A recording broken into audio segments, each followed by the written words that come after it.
Xiqqoo irraanfachuun dhufaa jira. Wayi waa irraanfachuu edeme Hacaaluun. Waa irraanfachuuf yaaluni. Waa irraanfachuuf yaaluni. Gaafiin Oromoo sadii tanan irraanfatina sadii. Gaafii eenyummaati. Gaafii abbaa biyyummaati. Gaafii qabeenyaati. Gaafii mootummaa dimokiraatawaa sirna dimokiraatawaan buluuti. Sochii afran qal'oo jechuu beektanii ka baharraa ka'e. Kaalii birraanfaa keessa turan. Oromummaan tuffatamtee dhiibamtee waan turteef nu namaa gatii miti. Dirree dhawaa keessatti bara san keessatti cidhaa dirratti namni keenya afaan ofiitiin sirbuu hin danda'u ture. Sochiin baharraa dhalate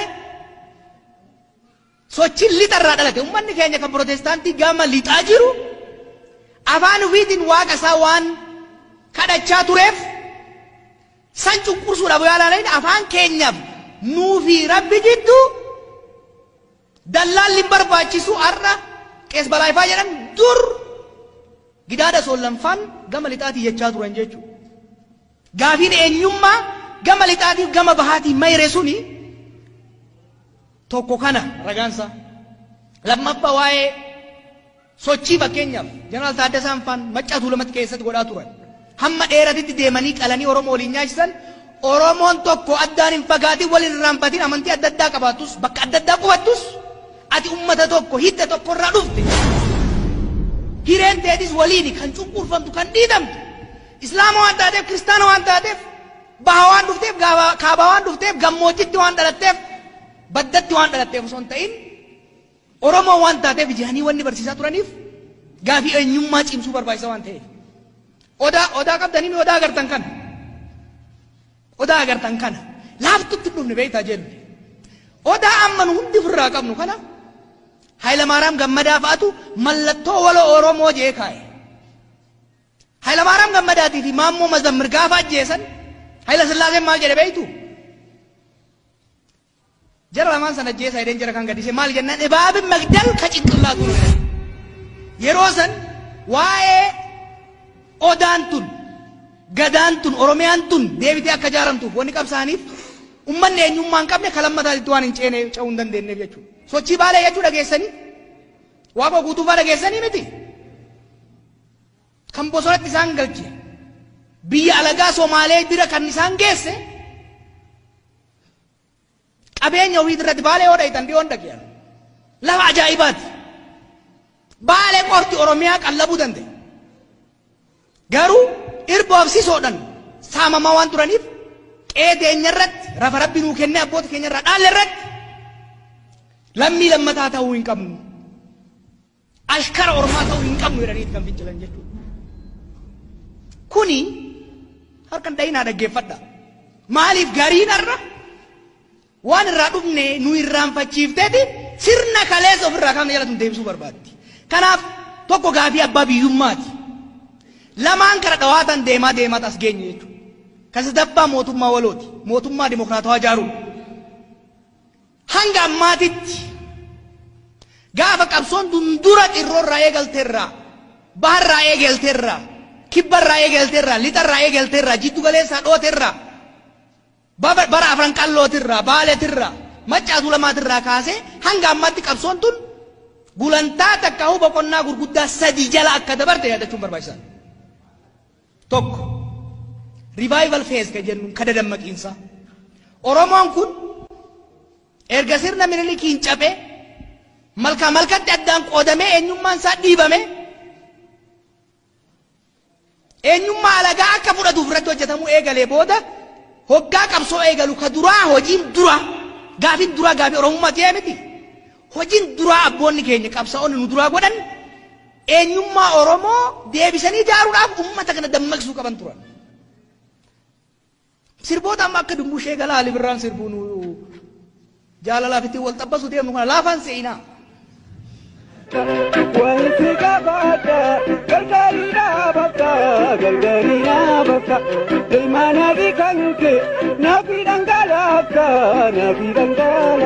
lalla Dumbushee Galaa nagala lawan dabree dhufe nabdatee dhufe Dumbushee Galaa nagala abas. Don't take it.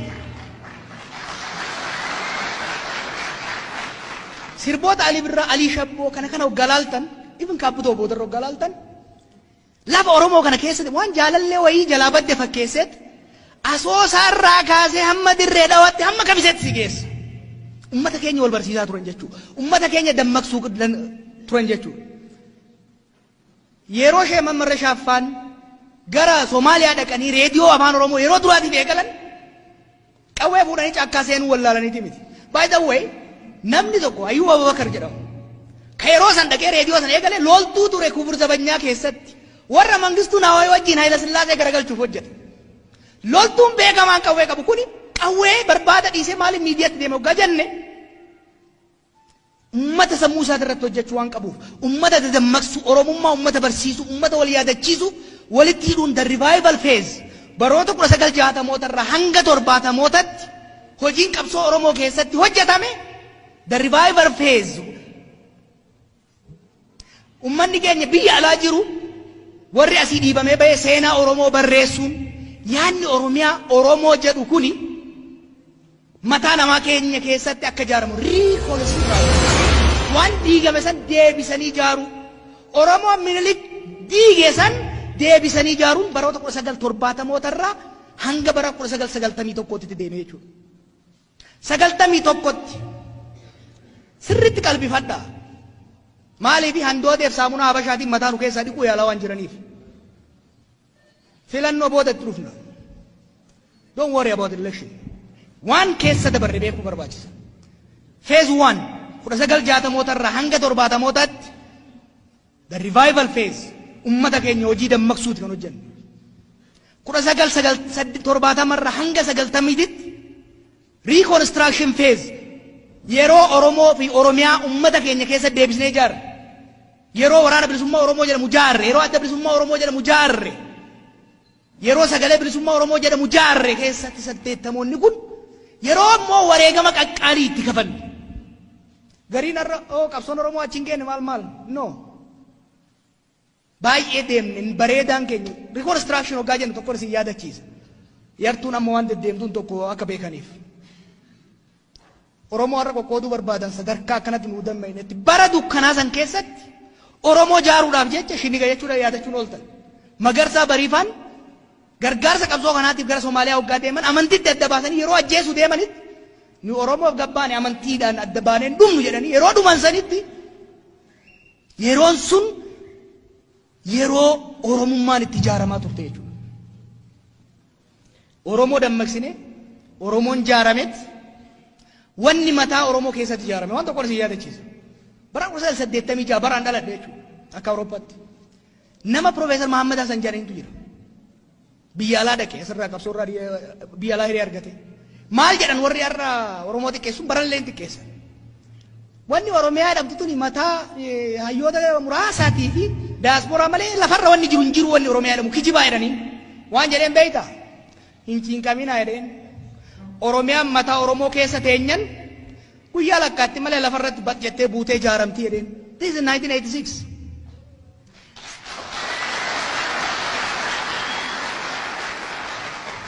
Hayyichi irraa gebeeytan hin dhaadanne hin dhawwaaqe 91 Oromiyaan ijaaramte moo hin ijaaramne? Qubeen hojii qabatte moo hin qabanne? Mallas nuun kennine hin kijibanii bar. Dhiiga baarootuun isaatiin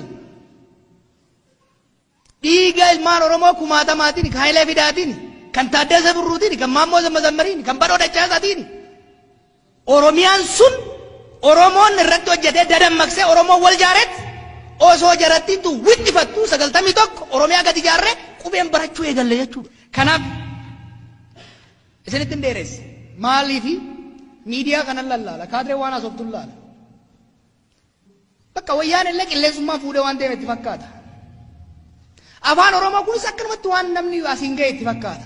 Oromiyaan tunis akka xaddeetti gamaa gamanaa nyaatan tuni lafumatti waan dhuftee fi har'uma kaadiree waan jaaree itti fakkaata. No.